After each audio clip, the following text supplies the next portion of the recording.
नमस्कार दोस्तों, आप सुन रहे हैं रेडियो धूम 89.6 और मैं आरजे राघव आप सभी श्रोताओं का स्वागत करता हूं इस प्रोग्राम जिसका नाम है गेस्ट ऑफ द डे, जिसमें हम आपका परिचय कराते हैं अपने ही शहर के एक खास मेहमान से। और आज हमारे साथ स्टूडियो में मौजूद हैं सुभाष कुमार मजुमदार जी। आप इनकम टैक्स के अधिवक्ता हैं, तो आज हम जानेंगे उनसे इनकम टैक्स फाइल करने का तरीके, इनकम टैक्स के बारे में और कब जमा करना चाहिए, कब फाइल करना चाहिए, साथ में और भी बहुत कुछ। तो चलिए करते हैं प्रोग्राम की शुरुआत और स्वागत करते हैं हमारे आज के खास मेहमान का। तो मजुमदार जी, आपका बहुत बहुत स्वागत है हमारे इस programme guest of the day में। धन्यवाद राघव भाई। जी सर। और जैसे हम जानते हैं कि आप अधिवक्ता हैं, सबसे पहले हम आपसे परिचय जानना चाहते हैं कि आपने पढ़ाई कहाँ से की और कब से आप प्रैक्टिस कर रहे हैं इसकी, और भी बहुत कुछ आप अपने बारे में कुछ बताना चाहें हमें। राघव जी, मैं रायगढ़ का ही पैदाइशी हूँ। मेरी कंप्लीट पढ़ाई रायगढ़ में ही हुई है जी। मैंने MCom, LLB, MBA, ICWA, NISM और बीएड की पढ़ाई की है। मैं प्रैक्टिस में सन 2006 से हूँ। आज मेरे प्रैक्टिस को 16 साल हो गए हैं जी। और मैंने बीकॉम के बाद ही आयकर प्रैक्टिस के लाइसेंस लेके प्रैक्टिस करना शुरू कर दिया था, लेकिन प्रोफेशनल प्रैक्टिस के रूप में मैं सन 2006 से हूँ, जो आज तक यथावत है। मैं वर्तमान में रायगढ़ शहर में इनकम टैक्स, जीएसटी के केसेस देखता हूँ। मेरा मोस्टली रुझान जो है वो लिटिगेशन मैटर पे, अपील मैटर पे और अन्य आयकर के प्रावधानों से रिलेटेड मैटर पे मेरी मेन एक्सपर्टाइजेशन है। सर, आपने लिटिगेशन बोला, वो क्या चीज़ है? लिटिगेशन को आप ये बोल सकते हैं कि कुछ पेचीदे रूल जी। जिसके तहत एक व्यक्ति की असेसमेंट किया जाता है, या असेसमेंट में कोई पॉइंट में हमारे व्यापारी या एसएससी, जिसको हम बोले आयकर अधिनियम की भाषा में एसएससी बोला जाता है। एसएससी मतलब ऐसे व्यक्ति को बोला जाता है जिन पे कर का प्रावधान हो, अच्छा, कर लगाया जाता हो। जी। ये एसएससी जीएसटी में भी होते हैं, ये एसएससी वाले टर्म्स इनकम टैक्स में भी होते हैं, या ये बोला जाए कि जितने भी तरीके के कराधान हमारे भारत में हैं उन सब के लिए ये टर्म्स है एसएससी। जी। तो एसएससी जब अपने अधिकारी के किसी आदेश से जी। सहमत नहीं होता या उसके ऊपर में गलत तरीके से कर का प्रावधान किया जाता है, तब इस आदेश को अपर लेवल पे चैलेंज किया जाता है। तो वो अपर लेवल पे चैलेंज करना, वहाँ जो बहस होता है, वहाँ जो मध्यस्थता होता है, इसी को लिटिगेशन बोला जाता है। जी सर। तो आप इनकम टैक्स और जीएसटी से संबंधित केस देखते हैं, तो बिल्कुल पहला प्रश्न हमारा यही है, या फंडामेंटल कहा जाए, कि इनकम टैक्स एक्चुअली है क्या? इनकम टैक्स क्या है, इससे पहले मैं आपको इनकम टैक्स का थोड़ा इतिहास बताना चाहता हूँ। जी। भारत में प्रथम बार आयकर सन 1860 ईस्वी में सर जेम्स विलियम्स के द्वारा लगाया गया था। जी। सन 1866 ईस्वी में प्रथम भारतीय आयकर अधिनियम पारित हुआ, जो कि 1917 तक यथावत लागू रहा। अच्छा। सन 1918 ईस्वी में एक नया आयकर अधिनियम बनाया गया, जिसमें यह व्यवस्था किया गया था कि चालू वर्ष की आय पर उसी वर्ष में कर का निर्धारण किया जाए, लेकिन यह व्यवस्था प्रैक्टिकल रूप से संभव नहीं हो पाया और इस व्यवस्था को 1922 में फिर से संशोधन किया गया। और संशोधन करने के बाद में ये हुआ कि चल वर्ष की आय का निर्धारण अगले वर्ष में किया जा रहा है। इसीलिए हमारे पास इनकम टैक्स में दो अलग अलग वर्ष से हम लोग डिफाइन करते हैं। एक वर्ष को बोला जाता है फाइनेंशियल ईयर और एक वर्ष को बोला जाता है असेसमेंट ईयर। अच्छा। अभी जैसे फाइनेंशियल ईयर 1 अप्रैल 2021 से 31 मार्च 2022 ये हमारा लास्ट फाइनेंशियल ईयर था जी। अब 1 अप्रैल 2022 से 31 मार्च 2023 चल रहा है, तो हम 21 और 22 फाइनेंशियल ईयर की जो भी जानकारी विभाग को देंगे वो 1 अप्रैल 2022 से 31 मार्च 2023 के बीच में देंगे जी। तो ये 1 अप्रैल 2022 से 31 मार्च 2023 जो हुआ वो निर्धारण वर्ष कहलाया। अच्छा। जिसको कि हम असेसमेंट ईयर बोलते हैं। अच्छा। और 1 अप्रैल 2021 से 31 मार्च 2022 ये फाइनेंशियल ईयर हुआ, मतलब जिस वर्ष की गणना हम अधिनियम के पास में दे रहे हैं, अधिनियम को जिस वर्ष के आय की जानकारी दे रहे हैं। तो सर, वो इनकम टैक्स जो हम कहते हैं कि हम कई स्लैब देखते हैं कि 5 लाख, 10 लाख, 15 लाख, 20 लाख, इसके बारे में यदि आप कुछ बताना चाहें हमें तो। राघव जी, ये स्लैब हर साल यूनियन बजट में तैयार किया जाता है। जैसे चल वर्ष में अगर देखेंगे तो एक इंडिविजुअल व्यक्ति जिसकी आय चल वर्ष में 5 लाख रुपए तक है उसे कोई कर नहीं आएगा। अच्छा। लेकिन ऐसा नहीं है, इसमें बजट 2020 में अच्छा। एक प्रावधान भी रखा गया था कि अगर एक व्यक्ति चाहे तो अपना निर्धारण 2 तरीके के अलग अलग टैक्स स्लैब में करवाया जा सकता है। इसमें इसको 2 रिजीम बोला जाता है, एक ओल्ड रिजीम और एक न्यू रिजीम। जी। ओल्ड रिजीम के तहत 2.5 लाख रुपए तक में कर मुक्त है इनकम पे, इसमें कोई टैक्स नहीं देना होगा। और न्यू रिजीम के हिसाब से अगर देखा जाए तो 5 लाख रुपए तक की इनकम पे हमको कोई टैक्स नहीं देना होगा। सर ये पुरुष और महिलाओं के लिए अलग अलग है नहीं, क्या? सब बराबर है, अच्छा। केवल सीनियर मोस्ट सिटीजन के लिए अलग है। तो सर यदि हम आपसे पूछें कि टैक्स देने के क्या फायदे हैं, कई लोग सोचते हैं कि टैक्स हम क्यों दें, हमें नहीं देना चाहिए, तो आपका क्या मानना है, देना चाहिए? यदि कोई व्यक्ति टैक्स देता है तो उसको क्या क्या बेनिफिट मिल सकते हैं? देखिए, टैक्स देने का प्रावधान ये है कि ऐसी कोई भी व्यक्ति जिनकी चल वर्ष में आय कर योग्य से ज्यादा है, या ये बोला जाए कि आय जो है उनका कर योग्य है, जी। तो उनको इनकम टैक्स देना ही पड़ेगा। हम ये जान के रखें कि हम जो भी टैक्स सरकार को देते हैं वो हम तक ही पहुंचता है। अच्छा। सरकार के माध्यम से हम तक पहुंचता है। जी। टैक्स है राष्ट्र के निर्माण में, राष्ट्र को डेवलप करने के लिए एक माध्यम है। सरकार विभिन्न तरीके की योजनाएं चलाती है, ये योजनाएं अल्टीमेटली कहीं ना कहीं आके एक आम आदमी तक ही पहुंचता है। जी। तो ये सरकार को योजनाओं चलाने के लिए या सरकार को सिस्टम को चलाने के लिए जो पैसे की जरूरत है, वो पैसा कहाँ से आता है? वो पैसा टैक्स से आता है। और एक व्यक्ति को टैक्स जरूर देना चाहिए, बशर्ते ये कि अगर उसकी इनकम टैक्सेबल है तो। इसके अन्य फायदे भी हैं। अगर आप एक व्यापारी हैं, आपको अपने व्यवसाय के लिए लोन की जरूरत पड़ेगी, बैंक से सपोर्ट की जरूरत पड़ेगी, फंडिंग की जरूरत पड़ेगी, तो आप कितना कमा रहे हैं, इसका प्रूफ क्या है, इसका प्रमाण क्या है? तो आपकी कमाई का जो प्रमाण देने वाला जो विभाग है, जी, यह बोला जाए जो सुपीरियर विभाग है, वो इनकम टैक्स विभाग ही है। जी। आप जो रिटर्न भरते हैं, मतलब वो पेपर में आपने उतनी अपनी इनकम शो की। अब उस इनकम के आधार पे बैंक आपकी ऋण की सीमा तय करता है, अच्छा। लोन की एलिजिबिलिटी तय करता है, ताकि आप लोन भविष्य तक चला पाएंगे, आप समय पे लोन का रिपेबल कर पाएंगे। ठीक है, तो आपको अपने बिजनेस को बढ़ाने के लिए या डिफरेंट प्रकार के लोन लेने के लिए आपको इनकम टैक्स रिटर्न की जरूरत पड़ेगी। ये तो बात हो गया कि अगर एक व्यक्ति बिजनेसमैन है तो अपने व्यापार के लिए लोन ले रहा है। एक इंडिविजुअल आदमी भी अगर बात किया जाए, जैसे हम इनकम टैक्स में 2 तरीके के पर्सन माने जाते हैं। निर्धारण 2 अलग अलग है, एक है इंडिविजुअल पर्सन, एक है आर्टिफिशियल पर्सन। इंडिविजुअल पर्सन में कौन हो गए? मैं, आप, हम सब, ये इंडिविजुअल पर्सन हो गए। आर्टिफिशियल पर्सन वो होते हैं जिस नाम से हम अपना बिजनेस करते हैं। अच्छा। जैसे कि अगर मैं ये बोलूं कि प्रोप्राइटरशिप बिजनेस को आर्टिफिशियल पर्सन की डेफिनेशन में नहीं रखा जाता, लेकिन एक कंपनी हुआ, एक पार्टनरशिप फर्म हुआ, एक जॉइंट हिंदू फैमिली हुआ, तो ये सब आर्टिफिशियल फर्म के तहत माने जाते हैं। तो एक इंडिविजुअल आदमी भी जब अपने पारिवारिक प्रयोजन के लिए लोन लेता है, जैसे एजुकेशन लोन ले रहा है या फिर ये बोला जाए कि हाउसिंग लोन ले रहा है, तो भी उसे अपने इनकम टैक्स की विवरणी दाखिल करनी पड़ेगी, बैंक में दिए जमा करना पड़ेगा, और बैंक इसी विवरणी के आधार पे ही आपकी ऋण सीमा तय करता है। तो चलिए, बहुत अच्छी आपने जानकारी दी। हम प्रोग्राम को आगे बढ़ाते हैं और हम अधिकतर सुनते हैं TDS के बारे में। तो ये TDS क्या है, ये कैसे कटता है, कौन देता है, और यदि कटता है तो इसका इनकम टैक्स से क्या संबंध है? TDS का फुल फॉर्म होता है टैक्स डिडक्ट एट सोर्स, जी, या ये बोला जाए कि उद्गम स्थान पर कर की कटौती को TDS कहा जाता है।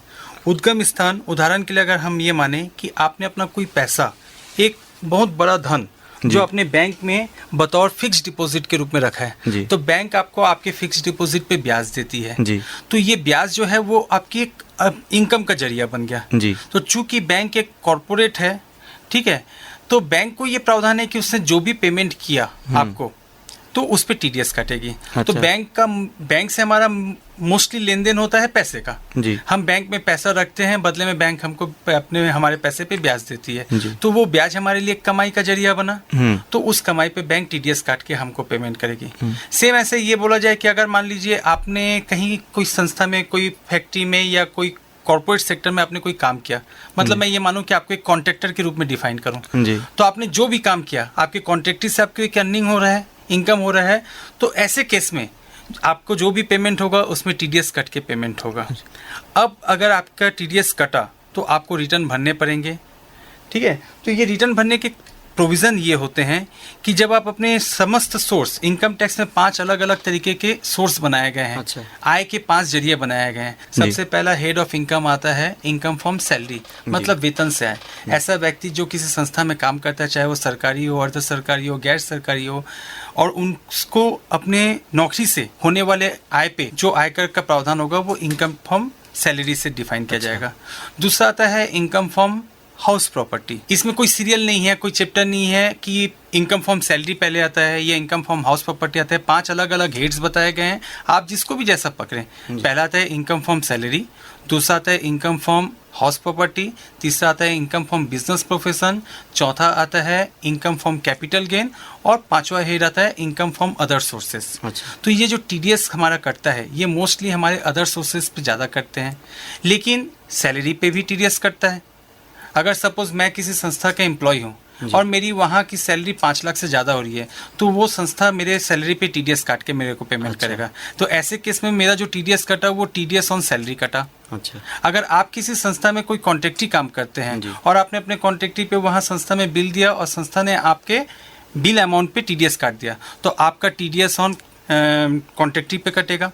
तो अलग अलग टीडीएस के सेक्शन बने हुए, अलग अलग सेक्शन पे टीडीएस काटने के अलग अलग प्रावधान है। अब जब आप अपने सारे सोर्स को क्लब करते हो, सारे इनकम के सोर्स को क्लब करते हो और आप ये देखते हो कि आपकी ग्रॉस टोटल इनकम, या ये बोलूँ कि नेट टैक्सेबल इनकम 5 लाख से कम है, और अगर आपका टीडीएस कटा है तो आप अपना आयकर विवरणी दाखिल करके ही अपने टीडीएस को रिफंड ले सकते हैं। किसी संस्था ने अगर आपको कोई पेमेंट किया और उस पेमेंट पे टीडीएस काट लिया, तो वो संस्था आपको टीडीएस रिफंड नहीं कर सकता। अच्छा। तो केवल इनकम टैक्स के माध्यम से ही आएगा। वो इनकम टैक्स के माध्यम से ही आएगा, और वो आपको टीडीएस काट के ही पेमेंट करेगा, क्योंकि ये इसको करना जरूरी है। अगर उसने ऐसा नहीं किया तो उसने जो भी आपको पेमेंट किया वो पेमेंट आयकर की भाषा में डिसअलाउ माना जाएगा। अच्छा। मतलब अमान्य कर दिया जाएगा खर्चे में। सर ये कितना % कटता है टीडीएस? इसका अलग अलग रहता है क्या? टीडीएस कैलकुलेशन के ऊपर है। जैसे सैलरी पे अगर देखा जाए, सैलरी पे टीडीएस कटने के लिए ये नियम होगा कि अगर आपकी ग्रॉस सैलरी 5 लाख से ऊपर हो गई, इसमें सेक्शन 80C के छूट होंगे। 80C का छूट बोलने का मतलब ये हो गया कि जैसे आप अपने बच्चों को पढ़ा रहे हैं किसी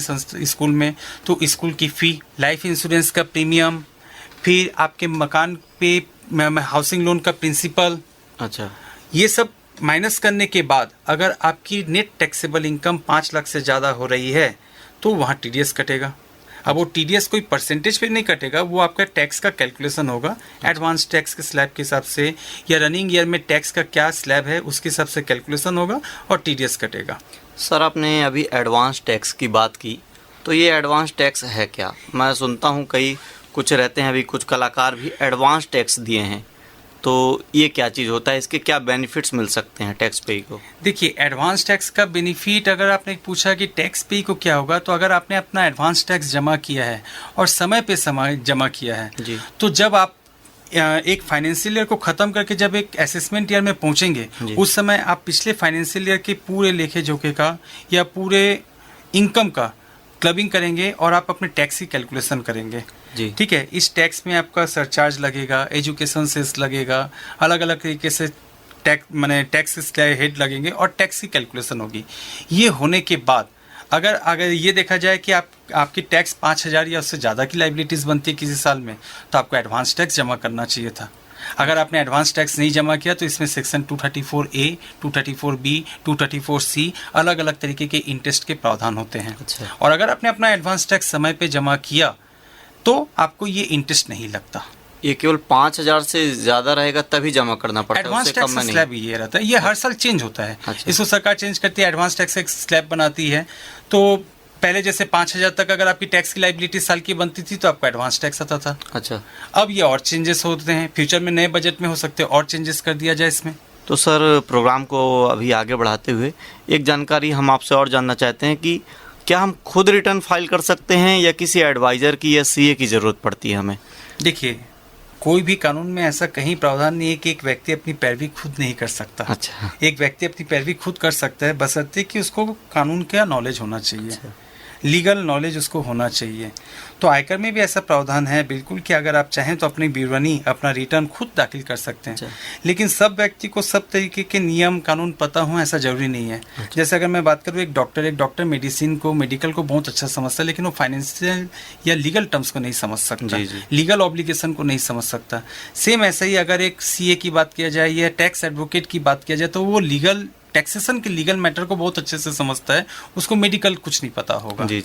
ठीक है। तो अगर एक व्यक्ति अब नॉलेज रखता है कि कहाँ अपने इनकम को की रिटर्न के किस फील्ड में शो करना है, जैसे अगर अब मैंने ये कहा था कि एक व्यक्ति के इनकम के 5 अलग अलग हेड होते हैं, सोर्स होते हैं।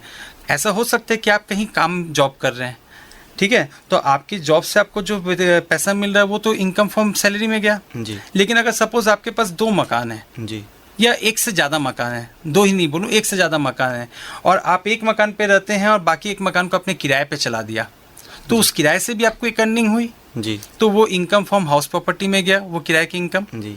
ठीक, इसके अलावा आपने कुछ अपना पुराना जमा पूंजी रखा हुआ है जिसको बैंक में रखा है, एफडी के रूप में रखा है, जिसमें बैंक आपको ब्याज दे रहा है जी, हर क्वार्टरली ब्याज दे रहा है या हर एनुअली ब्याज दे रहा है, ये आपके ऊपर डिपेंड करता है कि आप अपने इंटरेस्ट कैसा चाहते हैं बैंक से।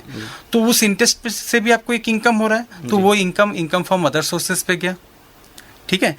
अगला, अगर मैं ये मानूँ कि अगर आपके पास कोई पुश्तैनी प्रॉपर्टी है, तो आपने कोई प्रॉपर्टी को बेचा और उस प्रॉपर्टी से आपको एक इनकम हुआ, या आपने शेयर बेचा, किसी कंपनी का शेयर खरीद के रखा था छोटा सा एक इन्वेस्टमेंट के रूप में, और उसको आपने बेचा, उससे आपकी इनकम हुई, तो वो आपकी कैपिटल गेन की इनकम हुई। ठीक है। तो ये सारे इनकम का जब आप क्लब करेंगे तो आपको ये पता होना चाहिए कि मैं इस इनकम को किस हेड में दिखाऊं, इस इनकम को किस हेड में दिखाऊं, मतलब वेतन वाला इनकम को मैं किस हेड में लेके जाऊं, हाउस प्रॉपर्टी वाले इनकम को रिटर्न के किस हेड में लेके जाऊं, अदर सोर्सेस वाले इनकम को रिटर्न के किस हेड में लेके जाऊं, कैपिटल गेन वाले इनकम को मैं रिटर्न के किस हेड में लेके जाऊं। अगर आपको इसकी जानकारी है, अगर आप इसको समझते हैं, तो आप अपना रिटर्न खुद भी फाइल कर सकते हैं। इसका मतलब यदि आपको पूरी जानकारी है तभी खुद फाइल करिए, अन्यथा रिस्क न ले। आप एक एडवाइजर रखें, ठीक है, वो आपको सही एडवाइस करेगा, सही तरीके से आपको गाइड करेगा। इनफैक्ट आपको ये भी एडवाइस करेगा कि आप अपना टैक्स को लीगली कहाँ बचा सकते हैं, किस जगह पे इन्वेस्ट करके बचा सकते हैं। बहुत बढ़िया। तो मजुमदार जी, हम प्रोग्राम को आगे बढ़ाते हैं, और कुछ समय से एक शब्द आता है जीएसटी। कई लोगों से हमने सुना और कहते हैं कि जीएसटी समझना, जैसे आपने वाइफ की बात की कि उनके मन को समझने से ज़्यादा कठिन हो जाता है, तो इसको कैसे समझा जाए, कैसे ना समझा जाए, और अलग अलग इसमें परसेंटेज तय किया गया है, किसी में लगता है, किसी में कम लगता है, किसी में ज़्यादा लगता है, तो कुछ लोग को समझने में बहुत कठिनाई होती है। तो हम चाहते हैं कि इसको आप आसान भाषा में समझाइए, जिससे हमारे श्रोताओं को पता चले कि जीएसटी एक्चुअली है क्या, और जो लोग जीएसटी देते हैं उनको क्या फ़ायदे मिलते हैं, और कैसे दिया जाता है, इसका कैसे फाइल किया जाता है। और कोई व्यक्ति यदि जीएसटी नंबर लेना चाहे, कुछ व्यवसायी लोग हैं जो रेडियो धूम सुनते हैं, तो वो कैसे नंबर ले सकते हैं? जीएसटी भारत सरकार द्वारा 1 जुलाई 2017 से पूरे भारत में लागू किया गया जी। जीएसटी आने से पहले हम अगर टैक्स को समझे तो हमारे इंडिया में 2 तरीके के टैक्स एप्लीकेबल आज भी हैं, पहले भी थे, आज भी हैं। एक है डायरेक्ट टैक्स। डायरेक्ट टैक्स मतलब जिसमें आप स्वयं आके टैक्स पटाते हो जी, आप अपने टैक्स अपना स्वयं पटाते हो, उसको डायरेक्ट टैक्स बोलते हैं। इस डायरेक्ट टैक्स में इनकम टैक्स आता है जी। एक आता है इनडायरेक्ट टैक्स, मतलब आप जो टैक्स पटा रहे हो किसी और पर्सन को दे रहे हो और वो पर्सन उसको पटा रहा है गवर्नमेंट को, तो वो हो गया इनडायरेक्ट टैक्स। इसमें आता है आपका जीएसटी। जीएसटी से पहले जो इनडायरेक्ट टैक्स था वो अलग अलग फॉर्म में थे। एक वस्तु पे रखता था, तो मतलब जिसको हम लोग बिक्री कर बोलते थे या वैट टैक्स बोले। सबसे पहले बिक्री कर अधिनियम हुआ, उसके बाद वैट टैक्स अधिनियम बना, ठीक है। अब जीएसटी है। एक ऐसा और कंपनी भी होता है जो सामान बेचने के बाद उसमें सर्विस भी देती है, तो उसको सर्विस टैक्स लेना पड़ता था, सेवा कर जी। तो ये इनडायरेक्ट टैक्स को एक सिंगल प्लेटफॉर्म में ले आया गया जीएसटी के।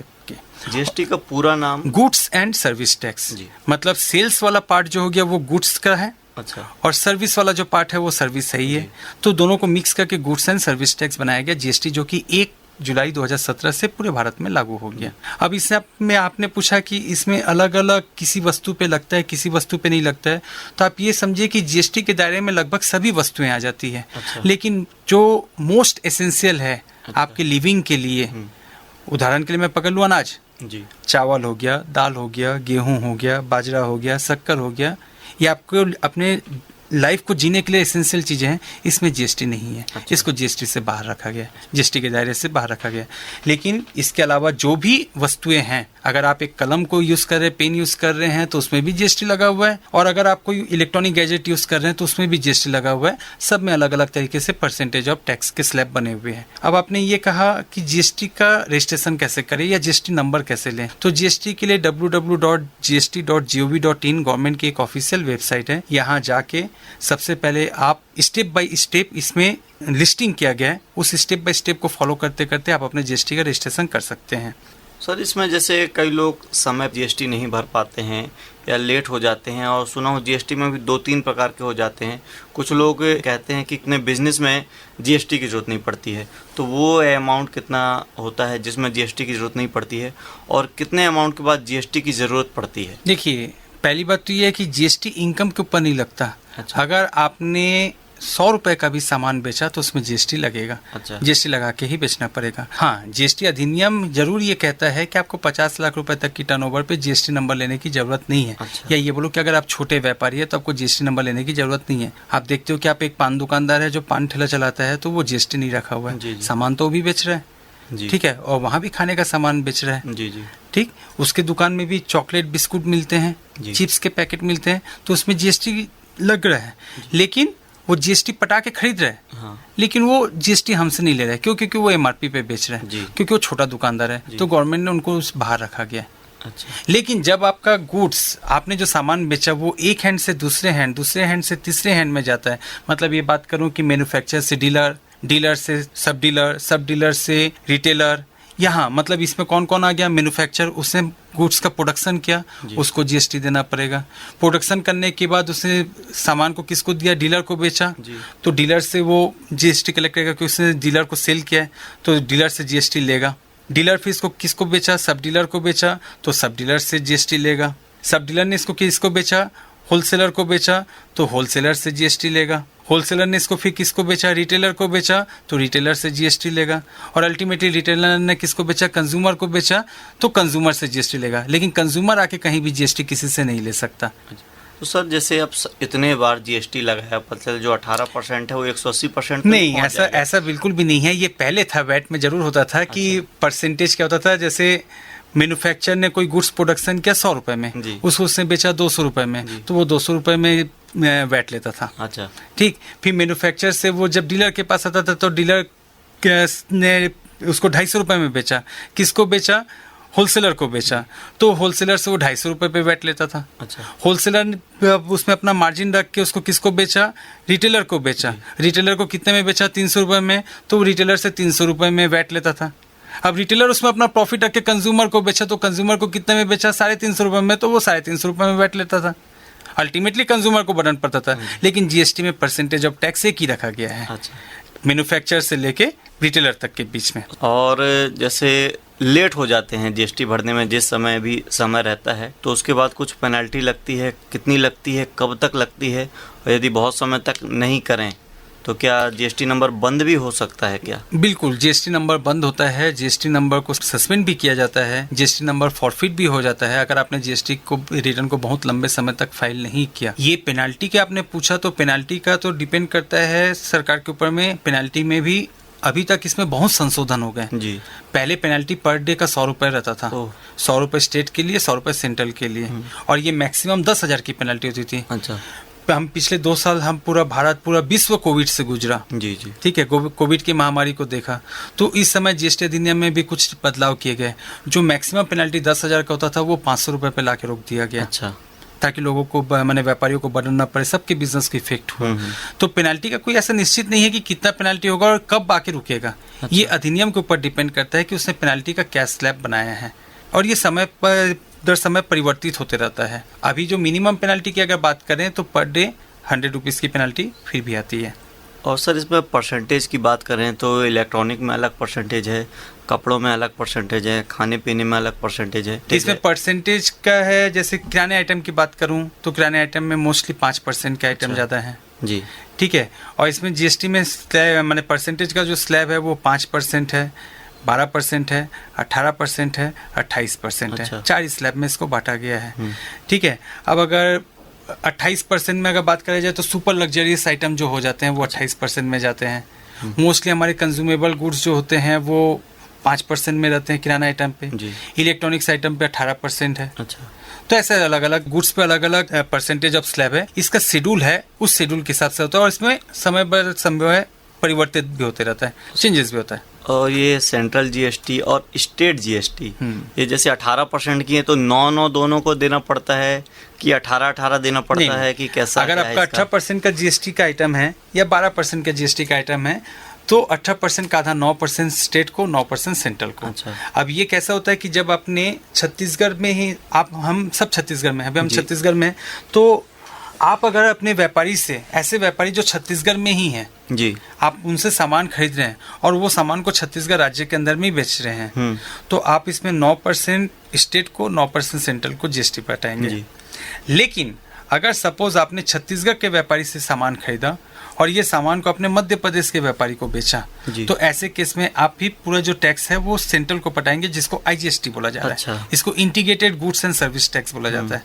इसमें फिर छत्तीसगढ़ राज्य बाहर हो गया। अच्छा। पूरा का पूरा सेंट्रल को चले गया। हाँ, फिर वो डिस्ट्रीब्यूट करेंगे किसको कितना देना है। अगर ऐसा होगा कि एमपी के व्यापारी ने आईजीएसटी दे के खरीदा, अब एमपी के व्यापारी ने उसको वापस एमपी में ही बेच दिया, अच्छा, तो फिर वो स्टेट को सेंट्रल को देगा। अच्छा, तो बहुत अच्छे से आपने समझाया है। और जैसे आप बेसिकली कोलकाता से हैं, पश्चिम बंगाल से? जी हाँ, मैं बंगाली ब्राह्मण हूँ। तो कहते हैं ना कि बंगाल में कलाकार की तो वहाँ उपज होती है, कहा जाए तो हर व्यक्ति एक कलाकार होता है। और सच में आपकी आवाज़ भी बहुत अच्छी है और सुर भी बहुत अच्छे हैं। तो इस बहुत बढ़िया सुर के साथ हम प्रोग्राम को आगे बढ़ाते हैं और आपसे कुछ और जानकारी लेना चाहते हैं। सर, हम सुने पर्सन और एसएससी, ये क्या चीज़ है? देखिए, एसएससी कोई भी हो सकता है। अच्छा। लेकिन पर्सन इंडिविजुअल पर्सन ही होगा। मैंने बताया था 2 तरीके के, वो आर्टिफिशियल पर्सन और इंडिविजुअल पर्सन। जी। तो आयकर के अधिनियम की अगर बात किया जाए या कोई भी कराधान के अधिनियम की बात किया जाए, कर अधिनियम की बात किया जाए, तो जिनके ऊपर टैक्स लग रहा है वो है एसएससी। अब वो टैक्स अगर पर्सन के ऊपर लग रहा है तो यहाँ एक पर्सन एसएससी है। अच्छा। अगर वो टैक्स कंपनी के ऊपर, मतलब आर्टिफिशियल पर्सन के ऊपर लग रहा है, तो यहाँ वो आर्टिफिशियल पर्सन जो कि फर्म या कंपनी या ट्रस्ट, वो एसएससी है। अच्छा। एसएससी टर्म्स ऑफ एक्ट की टर्म्स है, आयकर की टर्म्स है, जिसको कि वो जिसके ऊपर टैक्स लगाता है उसके लिए यूज करता है। बहुत बढ़िया आपने इसको बताया। ये टैक्सेबल इनकम क्या होती है? टैक्सेबल इनकम, जी, ये मैंने पहले भी कहा आपसे कि ये यूनियन बजट के ऊपर डिपेंड करता है। हर साल जो बजट आता है हमारे फाइनेंस मिनिस्टर महोदय या महोदया द्वारा जो यूनियन बजट आता है, उस बजट में एक इनकम की सीमा तय की जाती है। जी। इसमें विभिन्न सारे फैक्टर को, जैसे महंगाई फैक्टर को देखा जाता है, एक आदमी की अर्निंग फैक्टर को देखा जाता है, बहुत सारे फैक्टर, फिर गवर्नमेंट के कुछ प्लानिंग्स को देख के एक इनकम डिटरमाइन किया जाता है कि इतने रुपए तक की इनकम पे टैक्स ना लगे। अच्छा। तो जो कि अभी वर्तमान में जैसे 5 लाख रुपए तक है, ठीक है, या तो 5 लाख भी है, 2.5 लाख भी। अगर आप ओल्ड रिजिम में हैं, पुराने कर के प्रावधान में हैं, तो आप 2.5 लाख रुपए तक की इनकम पे टैक्स नहीं देंगे। अगर नए प्रावधान पे हैं तो आप 5 लाख रुपए तक की इनकम पे टैक्स नहीं देंगे। तो मैं ये बोलूँ कि नए प्रावधान पे ही सब हैं, ये मानते हुए चलो, तो नए प्रावधान के सबसे 5 लाख रुपए तक की इनकम पे आपको टैक्स नहीं देना है। लेकिन जहां आपकी इनकम 5 लाख से बढ़ गई, जी, तो फिर आपके ऊपर में स्लैब रेट एप्लीकेबल हो जाता है। स्लैब रेट जैसे 10%, 20%, 30%, एक रेंज ऑफ इनकम बना हुआ है। जी। तो रेंज ऑफ इनकम के ऊपर में स्लैब रेट रखता है। मोस्टली 10 लाख से ऊपर की इनकम पे 30% टैक्स आ जाता है। तो सर, जैसे हम ये कहें कि किसी की इनकम 5 लाख है, टैक्स नहीं देना। यदि किसी की इनकम 5,10,000 है, तो क्या उसको 5,10,000 का टैक्स देना है या फिर 10,000 का टैक्स देना है? 10,000 पे देगा। 5 लाख रुपए तक तो उसकी टैक्स मैंने एग्जम्प्ट इनकम में चलेगी। अच्छा। वो 10,000 पे टैक्स देगा। और उसमें भी अगर उसके एटीसी हैं, एटीसी की छूट है, जी, तो एटीसी की छूट ले सकता है वो। और इसमें जैसे वो कुछ अलग अलग पॉलिसी की छूट मिलती है, एटीसी में रखा जाता है। अच्छा। चैप्टर 6 के ये डिडक्शन मिलते हैं। इसमें एटीसी से लेके एटीयू तक है। एटीसी में आपके बच्चों की पढ़ाई पे खर्चा, मतलब ट्यूशन फी, बच्चों की ट्यूशन फी, जीवन बीमा, हाउसिंग लोन का प्रिंसिपल वाला पार्ट। आप जो हाउसिंग लोन लेते हो उसका आप ईएमआई देते हो बैंक को। अच्छा। ईएमआई में 2 पार्ट में देते हो, एक इंटरेस्ट वाला पार्ट और एक प्रिंसिपल पार्ट। जी। तो प्रिंसिपल वाले पार्ट पे, अब ये प्रिंसिपल वाला पार्ट आपकी इनकम से डिडक्शन होगा। माने ये डिडक्शन होने के बाद एटीजी का डिडक्शन, एटीजी मतलब आप किसी चैरिटेबल ट्रस्ट को या कहीं डोनेट करते हो, तो ये सब माइनस करने के बाद अगर आपकी इनकम 5 लाख से ज़्यादा आती है तो आप टैक्स देते हो, अदरवाइज टैक्स नहीं देते। और चलिए प्रोग्राम को हम आगे बढ़ाते हैं। सर, एक लॉयर हैं तो कुछ केस आते होंगे आपके पास, तो कैसे केस आते हैं, कैसे केस हैंडल किया जाता है? मतलब समय पे टैक्स नहीं पटाने से आते हैं या फिर किस प्रकार के केस आते हैं? देखिए, केस वर्ड जो होता है वो मोस्टली अगर बात किया जाए तो कोर्ट के लिए होता है। अच्छा। हम लोग एक लीगल प्रोफेशन पे जरूर हैं, तो लीगल प्रोफेशन में हम उसको कॉमन लैंग्वेज में केस की बात करते हैं। केस तो तब होगा जब कोई लिटिगेशन का मैटर होगा। अच्छा। लिटिगेशन जैसे वर्ड को मैंने पहले भी आपको बताया था, लिटिगेशन का मैटर होगा तभी केस होगा। अन्यथा अगर आप मेरे क्लाइंट हैं जी, मैं आपका कंसल्टेंट हूँ, तो आप अपनी इनकम का ब्यौरा मुझे दे रहे हैं, मैं उसका रिटर्न बना रहा हूँ, बदले में मैं आपसे अपना फीस ले रहा हूँ, जो भी मेरी फीस होगी मैं आपसे वो ले रहा हूँ, तो इसको हम केस नहीं बोल सकते।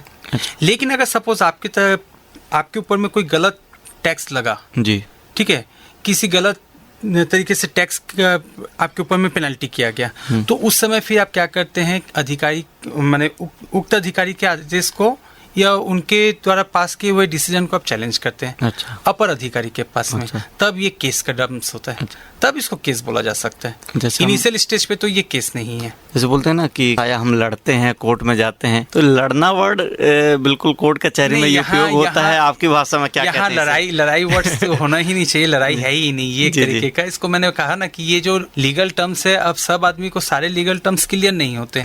इस लीगल टर्म्स को समझने के लिए आदमी को लीगल नॉलेज होना चाहिए। बिल्कुल। तो यहाँ लड़ाई कोई है नहीं, यहाँ दो अलग अलग पार्टी नहीं है, यहाँ एक पार्टी है आप खुद और एक पार्टी है गवर्नमेंट। अच्छा। तो अगर गवर्नमेंट के बिहाफ में अगर कोई डिसीजन हो रहा है, गवर्नमेंट ने कोई डिसीजन दिया, तो गवर्नमेंट तो डायरेक्ट डिसीजन नहीं लेगी, कोई अधिकारी डिसीजन आपसे लेंगे। आयकर अधिकारी महोदय या हम लोग ये बोले कि जीएसटी के अधिकारी महोदय आपके ऊपर में कोई टैक्स लगाए, अगर आप उस टैक्स से सहमत नहीं है, ठीक है, उस पेनाल्टी से सहमत नहीं है, तब आप उनके आदेश को चैलेंज करते हैं। अच्छा। उनके आदेश को चैलेंज करते हैं उनके अपर अधिकारी के ऊपर में। अगर वहां भी आप सहमत नहीं है, तब फिर उस आदेश को आप चैलेंज करते हैं कोर्ट में। अच्छा। तब जाके ये केस का टर्म्स होता है। इनिशियल स्टेज पे केस नहीं होता। और सर, जैसे ये तो हो गई इनकी बात और आपने बहुत अच्छा समझाया। स्टूडेंट लोग भी हैं जो रेडियो धूम सुनते हैं, यदि वो लॉयर बनना चाहें, इनकम टैक्स से संबंधित, या सीए बनना चाहें, तो इसमें अपना करियर बनाना चाहें, तो आप उनको क्या कहना चाहेंगे कि कौन सी पढ़ाई करें, किस प्रकार की पढ़ाई करें? देखिए, सीए करने के लिए कॉमर्स लेना जरूरी है ऐसा नहीं है। अच्छा। अदर देन कॉमर्स वाले भी सीए करते हैं, ऐसे भी हमारे इंडिया में एग्जाम्पल हैं। अच्छा। जो अदर देन कॉमर्स वाले सीए हैं। हाँ, लेकिन अगर आपने कॉमर्स लेके पढ़ा है तो मैंने आपने बेसिक की पढ़ाई की। अच्छा। और ये बेसिक पढ़ाई मतलब आपका 11 से लेके ग्रेजुएशन तक की, बीकॉम तक की पढ़ाई अगर आपने बहुत अच्छे से कर लिया तो आप सीए की पढ़ाई को बहुत अच्छे से कर लोगे, मतलब आपको कहीं भी टफेस्ट नहीं लगेगा। तो ये पूरा पढ़ाई का निचोड़ है। मतलब ये अगर हम बात करें कि ये बेसिक लेवल है, 11, 12 और बीकॉम ये बेसिक लेवल है, तो इसका एडवांस लेवल है चार्टर्ड अकाउंटेंसी, सीए। और सर, लॉयर बनने के लिए एलएलबी तो करना पड़ता है, उसमें हम देखते हैं कोई लीगल केस देखता है, कोई क्रिमिनल केस देखता है, तो ये भी एक स्पेशलाइजेशन है कि आप इनकम टैक्स से संबंधित अलग उसमें ऑप्शन रहता है चूज करने के लिए। ये पढ़ाई कॉमन है, इसमें कहीं कोई ऑप्शन नहीं है। इसी को आप एलएलएम में जाके पढ़ोगे, एलएलबी के बाद जब आप एलएलएम करोगे तब आप स्पेशलाइजेशन करोगे। तो स्पेशलाइजेशन में फिर आप हो सकता है कि आप कॉर्पोरेट लॉ में स्पेशलाइजेशन कर रहे हो, या आप इनकम टैक्स लॉ में स्पेशलाइजेशन कर रहे हो, कि आप लेबर लॉ में स्पेशलाइजेशन कर रहे हो, या आप सिविल क्रिमिनल में स्पेशलाइजेशन कर रहे हो, ये एलएलएम में। लेकिन एलएलबी की पढ़ाई कॉमन है, ठीक है। तो ये कॉमन में भी आप कुछ बेसिक पढ़ लेते हो, इनकम टैक्स से कुछ चैप्टर, कुछ अधिनियम पढ़ लेते हो, इनडायरेक्ट टैक्स के अधिनियम पढ़ लेते हो थोड़े बहुत। तो उसके बाद आप कॉमर्स ग्रेजुएट हो, या आपने एमकॉम किया है, बीकॉम किया है, साथ में लॉ किया है, तो आप एलएलएम कर क्या होगा? बिल्कुल। या आप एलएलएम नहीं करना चाह रहे हो, लेकिन आप प्रैक्टिसिंग तो कर सकते हो, क्योंकि आपको कॉमर्स की बेसिक नॉलेज तो आपको पता है। जी। और आपको लीगल प्रैक्टिस करने के लिए आपके पास लीगल पावर भी आ जाता है प्रैक्टिसिंग करने के लिए भी करके। बस यही जानना चाह रहे थे कि जैसे आपने बता दिया, क्लियर कर दिया कि एलएलएम से हम स्पेशलाइजेशन कर सकते हैं। तो सर, जैसे इतने समय से आप समझा रहे हैं, तो मुझे कहीं कहीं लग रहा है कि आपके अंदर एक शिक्षक के भी गुण हैं। तो क्या आपने कहीं पढ़ाया है कि केवल पढ़ाई करते करते आपके पास इतना बढ़िया बोलने का तरीका है? नहीं, मेरा इसके साथ में साइड प्रोफेशन मेरा पढ़ाने का भी रहा है, एक शिक्षक के रूप में भी रहा है। मैं सन 2006 से ही मैंने टीचिंग में भी आ गया था। सबसे पहले अपना टीचिंग करियर मैंने महर्षि विद्या मंदिर सीबीएसई स्कूल को रिप्रेजेंट किया था। उसके बाद मैंने डीपीएस में पढ़ाया। टीचिंग मेरे साथ में जुड़ा हुआ है। ये बोला जाए कि मेरे इस पेशे में आने से पहले का पेशा मेरा टीचिंग था, तो मैं कॉमर्स का ही रहता था। कॉमर्स ही मैंने अकाउंट्स मेरा मेन सब्जेक्ट है, अकाउंट्स में ज़्यादा इंटरेस्ट था मेरे को। तो इस हिसाब से आप बोल सकते हैं कि एक शिक्षक भी हूँ मैं। चलिए, तो जाते जाते यदि आप कोई सलाह देना चाहें हमारे श्रोताओं को जो टैक्स पे करते हैं या जो टैक्स पे नहीं करते हैं, दोनों को यदि आप कुछ कहना चाहें तो आप कह सकते हैं रेडियो धूम के माध्यम मैं से। आप सबसे एक ही विनती करना चाहता हूँ कि आप जरूर टैक्स भरें और राष्ट्र निर्माण में, देश निर्माण में सहयोग दें। अल्टीमेटली आप जो टैक्स दे रहे हैं वो आप तक ही पहुँच रहा है विभिन्न योजनाओं के माध्यम से, इसलिए समय पे कर दें और अपना आयकर विवरणी समय पे दाखिल करें, सही जानकारी दें, सही इनकम शो करें। बहुत बढ़िया सर, बहुत अच्छा लगा आपसे बात करके, तो बहुत बहुत धन्यवाद स्टूडियो में आने के लिए। धन्यवाद। तो दोस्तों, अभी आप सुन रहे थे programme guest of the day, जिसमें आज हमारे मेहमान थे सुभाष कुमार मजूमदार, और इस कार्यक्रम में तकनीकी सहयोग रहा पवन मिश्रा का, और इसका संचालन किया आपके दोस्त आरजे राघव ने, और इसके प्रस्तुतकर्ता थे रमाशंकर शुक्ला। तो आज के प्रोग्राम में बस इतना ही। हम आपसे मिलेंगे किसी और प्रोग्राम में, मगर आप कहीं जाइएगा नहीं, सुनते रहिए रेडियो धूम, क्योंकि आपके मनोरंजन की जिम्मेदारी अब है हमारी। नमस्कार।